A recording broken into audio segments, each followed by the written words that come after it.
మంజూరైన 2 ఏళ్ల తరువాత పోలీసు బందోబస్తుతో ఆ గ్రామంలో రోడ్డు వేసే విచిత్ర దృశ్యమిది. నెల్లూరు జిల్లా రాపూర్ మండలం సిద్ధవరం పంచాయతీ రోడ్డు విషయంపై గత 2 సంవత్సరాలుగా వివాదాస్పదమై రోడ్డు పనులు జరగకపోవడంతో సిద్ధవరం గ్రామానికి చెందిన రమేష్ రెడ్డి ప్రజా పరిష్కార సమస్య వేదిక నందు అర్జీ ఇవ్వడంతో బుధవారం నాడు రాపూర్ మండల అధికారులైన MPDO, MRO, SI, Rapur circle inspector Satyanarayana సిబ్బందితో పనులు మొదలుపెట్టారు. గత 2 సంవత్సరాలుగా వివాదాస్పదంగా ఉన్న సిద్ధవరం గ్రామ పంచాయతీ రోడ్డు పనులను ఎటువంటి ఇబ్బందులు లేకుండా ప్రారంభించారు. ఈ కార్యక్రమంలో రాపూర్ మండల ఎంపీడీఓ భవానీ మాట్లాడుతూ చాలా రోజుల నుంచి సిద్ధవరం గ్రామ పంచాయతీ రోడ్డు పనులను వివాదాలతో ఆపేశారని అన్నారు.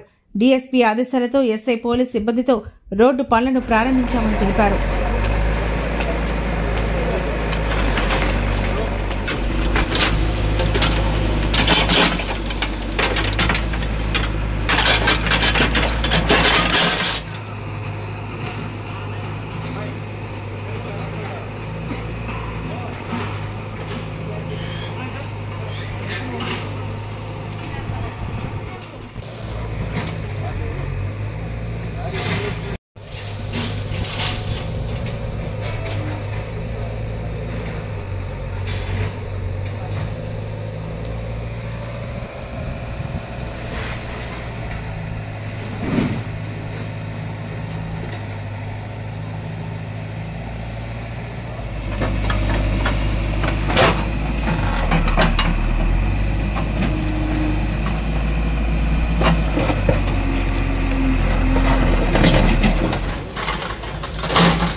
ఈరోజు రాపూర్ మండలంలోని సిద్ధవరం గ్రామ పంచాయతీ నందు పీజీఆర్ఎస్ ప్రజా సమస్యల పరిష్కార వేదిక నందు ఈ గ్రామంలో ఉన్న రమేష్ రెడ్డి మరి ఇతరులు సమర్పించిన అర్జీలో వాళ్ళకి రోడ్డు లేదని, ఆ రోడ్డుని ఇతరులు ఆక్రమించున్నారని దానికి తొలగించి రోడ్డు వేయవలసిందిగా కోరి ఉన్నారు.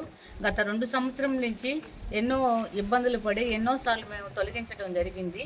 కానీ వాళ్ళు మరలా వాళ్ళు అక్కడ చెత్త వేయటం మరియు కట్లు అడ్డం పెట్టడం, రేకులు పెట్టడం ఇటు చేస్తూ ఉన్నారు. కానీ రోడ్డు క్లియర్ కాలేదు.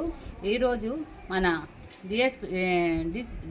డిఎస్పీ గారు, ఎస్ఐలు మరియు పోలీస్ సిబ్బంది అందరితో కూడా పకడ్బందీ అయిన బందోబస్తును ఏర్పాటు చేసి ఈ ఆక్రమణను తొలగించి రోడ్డు నిర్మాణం చేపట్టాము. ఇది గ్రామంలో ఉన్న ప్రజలకందరికీ ఉపయోగపడుతుంది. కాబట్టి ఈ సదావకాశాన్ని ప్రజలందరూ వినియోగించుకోవాలని కోరుకుంటున్నాం.